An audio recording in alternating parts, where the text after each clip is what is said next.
Why did Tenet not work when Inception was so good? Hi there and welcome back to Circuit the World. My name's Alice and today we will be discussing and reviewing the film Tenet. Tenet came out on the 23rd of July. It's one of the first new releases as cinemas and things have reopened up since the global pandemic that put everything on pause this year. It was directed by Christopher Nolan and stars John David Washington, Robert Pattinson and Elizabeth Debicki. Apologies if I've said any of those names wrong. From this point forward, this video does include spoilers for Tenet, so if you haven't gone to see it or you're going to go and see it, please put a pause on this now, come back and watch me after you've seen it. For a quick summary of what the film is about, basically there is this scheme called inversion, which basically means that rather than moving through time forwards, you move through time backwards. So you are moving forwards but everything else is moving backwards. So to everyone normally you are moving backwards and they are moving forwards. Now that's very confusing, and here lies the first issue, which we'll get to further in a minute. Basically the premise of the film is that John David Washington's character, known only as the protagonist, is basically trying to prevent what is seen as World War III because someone from the future has invented this inversion strategy, technique, scheme, thing, for want of a better word, and is basically trying to go back in time to... What they're trying to do is reverse time as we know it. So rather than time moving forwards for everyone normally, time will move backwards for everyone normally, which will reverse everything that's ever happened and basically eventually bring the world back to a state before the humans even existed, back through dinosaurs, back through everything, because time will be moving backwards rather than forwards. There is this thing called the algorithm, which has 9 pieces, and all 9 pieces are needed to activate the algorithm, which will change the flow of time. This is probably going to be quite a confusing video if you haven't seen the film, because it's quite a complex thing to try and explain. For me, the first hour and 40 minutes were very nothing really happened. They didn't really use the inversion very much. It was all very expositional, trying to explain things to you, and then they try and put all of the inversion stuff and all of the fun and fantastical stuff right at the end. And you just have to kind of pick it up as you go along and hope you paid attention enough to all the dull stuff at the start to kind of understand what was going on. The biggest issue for this film is that I think the premise is an incredible premise. It's really interesting, and it was the thing that sold me in to want to go and see the film in the first place. It was very Inception-esque. Inception, if you haven't seen it, but Inception, it's all about layers in dreams, and they go through the dream layers to try and plant an idea in someone's head, so when they wake up from this dream they have this idea that they believe is their own, but has actually been planted there by these dream inceptioners, I guess we'll call them that. The idea in itself was clever. They basically tried to make it sound too clever and therefore left it too confusing for the audience to understand, in my personal opinion. Like I said, until about half an hour towards the end, I was just sat there like, I don't know, I'm not invested in any of these characters, I don't really care. It's a very tricky play to not give your main character a name as well. And I understand when you get to the end of it, obviously it's revealed that the whole Tenet scheme, or program if you will, was started by the protagonist, who is basically gone back himself to send people to help him, to recruit him, to start the whole thing rolling.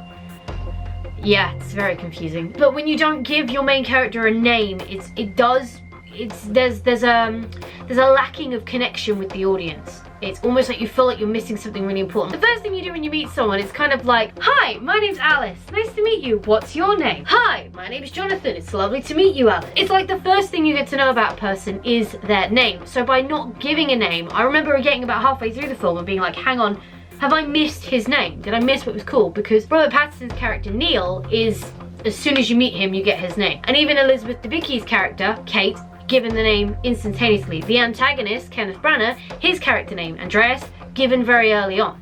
So every other character is almost named as soon as you meet them, so it does kind of stick out that the main character, the protagonist, doesn't ever get named. It's cool when you get to the end, it all makes sense suddenly why you don't have this name and you don't have all this information because of the way the film works. So it does make sense in the end, but there's a lot that doesn't make sense until the end, which is a very... If you're gonna play a film like that, it's gotta work, and unfortunately I don't think it does work in this one. The idea and the premise of the film is really, really good, and I really, really did enjoy it, but the delivery of it was way too complicated, and you didn't really start to get explanations for all of this inversion stuff until basically the end. There's a scene probably about 40 minutes before the end where Andreas, the antagonist, has Kate, who he's basically holding hostage because he believes the protagonist has feelings for her, so he is trying to use her to get information out of the protagonist. And there's a scene where basically Andreas plays it out in inverted and then comes through the turnstile to go back to normal, and then plays it out again uninverted. So he kind of gets two versions of the same scenario, if you will. So it's things like that were really clever, and I really enjoyed that scene. But the problem was we didn't get any understanding about inversion until after that. So whilst you're watching it, you're like, hang on, what's happening? What's all this? Why is he talking gibberish? How can he understand him? What's going on? La da da da. The latter 40 minutes of the film, to me, absolutely great, amazing. There were so many, oh my god, that's really cool moments for me, because there's a bit where Neil and the protagonist are trying to steal a painting, which in the end is just a massive MacGuffin and really doesn't mean anything or bring anything to the story, but there we go. It was kind of an intro to Kate, and when you first watch it, you're obviously given note points, like every time you see a pre-shot bullet, you know there's going to be an inversion happen, because that's how they appear. They get unshot as they fight through the scene, which is really cool, and that a bit of that scene that I'm now talking about is in the trailer, and that scene was really cool. But then at the very end, you find out that the people they were fighting were actually Neil and the protagonist, or the protagonist, but in inverted. So that moment's really cool. And I thoroughly enjoyed that. Like I said, the last 40 minutes of the film were really good, but I think the problem was because you not only, there's so much that happens that you don't understand until about an hour later. So that kind of, there's that, oh, okay, I get it. But it almost makes you want to go and watch the film again, because you're like, hang on, now I know that. I think I'd understand it better if I watched it again. And there's moments like that, but there's also some things that happen that you don't get explanation to until after the fact. And so you're just confused anyway. And then you're trying to play catch up whilst it's info dumping you, because the last part of the film, until the last kind of, let's call it the final act, where they have to go and they have to stop a bit of the algorithm falling into an explosion site, because if it does, it'll activate the algorithm.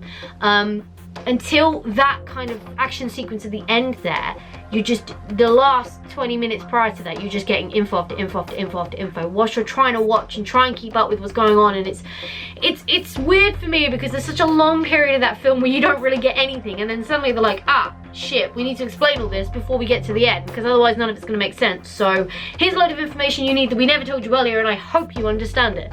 I know I said that very fast, that was semi-deliberate. They also leave it very cleverly open for sequels moving forwards, depending on how well the film does. Neil gets killed at the end because he has to go back into, so the final wave, they have one team that's normal and one team that's inverted. Neil's on the inverted team, and the protagonist is on the uninverted team, the normal team.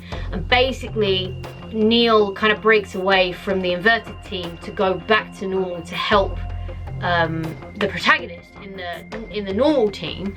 But at the very end of it, we discover that there's a guy from the blue team that's been killed, killed in inversion to help the protagonist get through a gate that's locked, basically.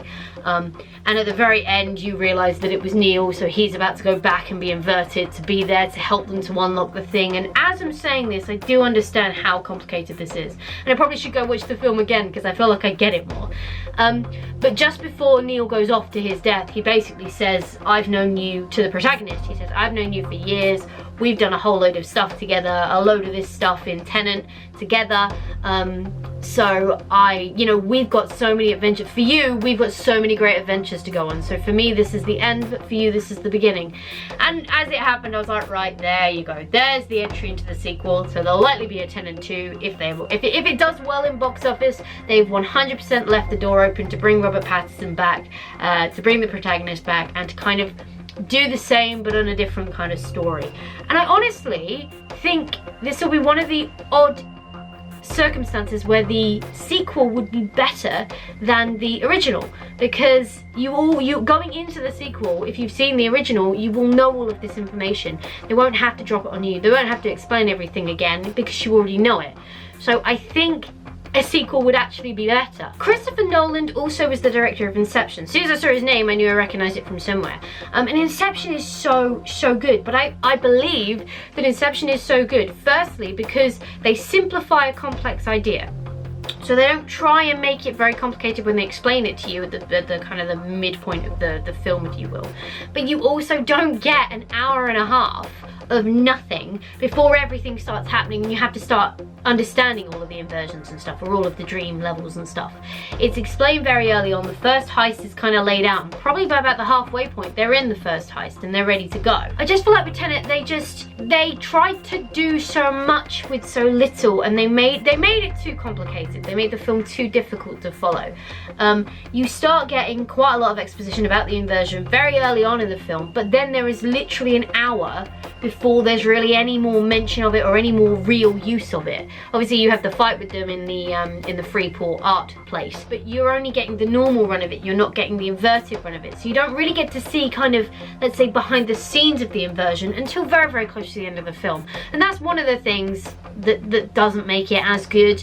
And like I say, another is it's just too complicated. Inception is quite a complex idea, but they lay it out so well and they make it so clear that by the halfway point, by the time they're starting their final heist, if you will, the audience know what's going on. They know how it's going to work. They know what issues could come up and are likely to come up because you've been told they're going to come up, and you're more prepared and you're more ready and your mind is willing to, you know, obviously it's a film, these things are elaborations of the truth anyway, but your mindset is already there to accept that this is how things work and you understand how this world works. Whereas I never think it was that clear cut in Tenet until very close to the end. So having a look at the IMDb scoring and the Rotten Tomatoes scoring, it actually looks like it's doing pretty well. It's got a 7.9 on IMDb, 74% on Rotten Tomatoes. Now that's just a Google overview, so I don't know if that's critic percents or audience percents, because those numbers do tend to change. Tell you what, let's have a look, shall we? Yeah, okay, so 74% on the tomato meter, which is like their critics from Rotten Tomato, and then 80% audience score. So maybe I'm on my own in this. Maybe I think it's too complicated and I think it's too confusing, but maybe people really did enjoy it. And the thing is, if it is enjoyed, there will be a second one. And like I said, I kind of hope there is a second one, because I think the second one would be better now knowing what we know about the first. But anyway, they are my thoughts on Tenet. Do let me know if you've seen the film. Do let me know if you agree. Let me know if you disagree. Let me know what your thoughts were. I'll likely see it again. Probably not in the cinema, but when it comes back out, it's definitely a film I'd watch again. Because like I say, I think now knowing what you know at the end of the film, watching again at the start of the film will make a lot more sense. But for now, thank you so much for hanging out with me today. It's been an absolute blast as always. If you enjoyed this video, go show that like button some good old-fashioned love. And if you want to support the channel, go hit subscribe and ring that bell so you don't miss next time I upload a video. Stay awesome, and I will see you all in the next video.